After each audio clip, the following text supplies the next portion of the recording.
Bueno, y es un año muy pero muy movido políticamente, más allá de la pandemia. Hemos hablado de las elecciones, pero queda un país que genera polémica en el continente, como es Venezuela. Le damos la bienvenida a nuestro colega analista internacional, Augusto Taglioni. ¿Cómo estás?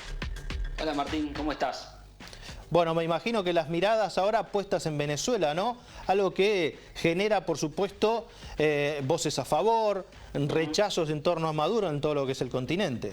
Totalmente, sí. El domingo que pasó se realizaron las elecciones parlamentarias.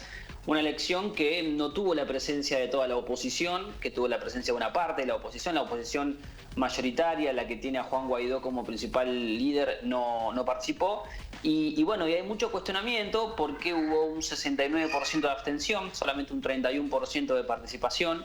No hubo problemas de transparencia en el sistema electoral, el problema no fue eso, o las críticas no están enfocadas ahí, sino en bueno, las condiciones previas de la elección, ¿no? Primero lo representativo que es esa elección, la representatividad que tiene esa elección, que es una elección, como decíamos, marcada por la abstención, con partidos opositores que no participaron y otros que no pudieron participar porque tuvieron, por ejemplo, intervenciones de parte del Poder Judicial.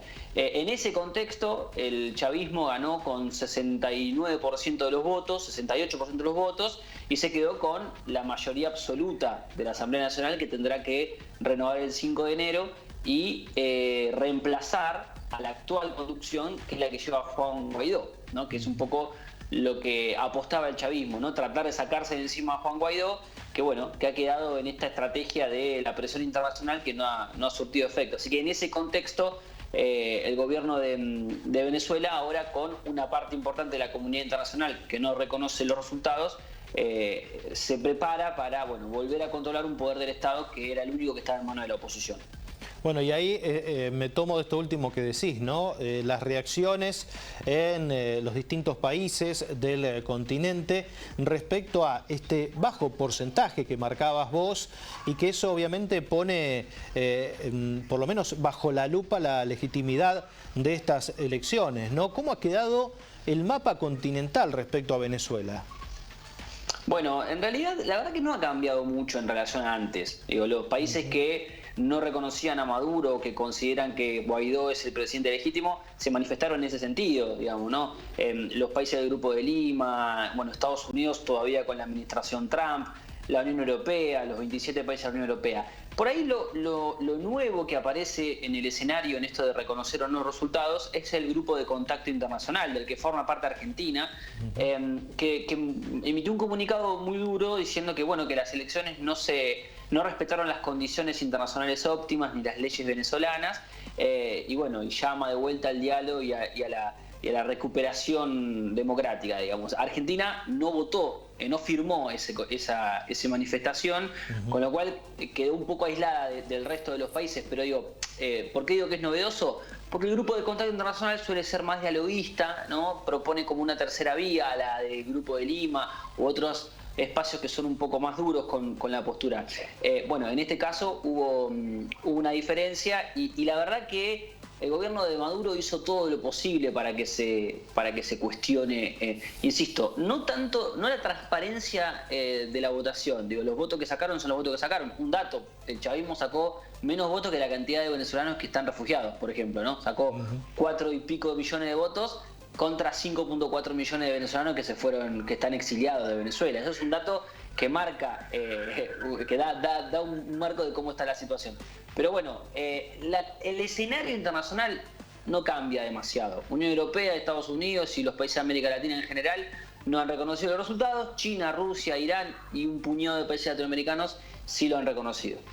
Bien, recordemos además que el propio canciller se había referido, ¿no? Solá, tiempo atrás, sobre la situación de Venezuela, diferente a lo que se mantenía el discurso desde el oficialismo.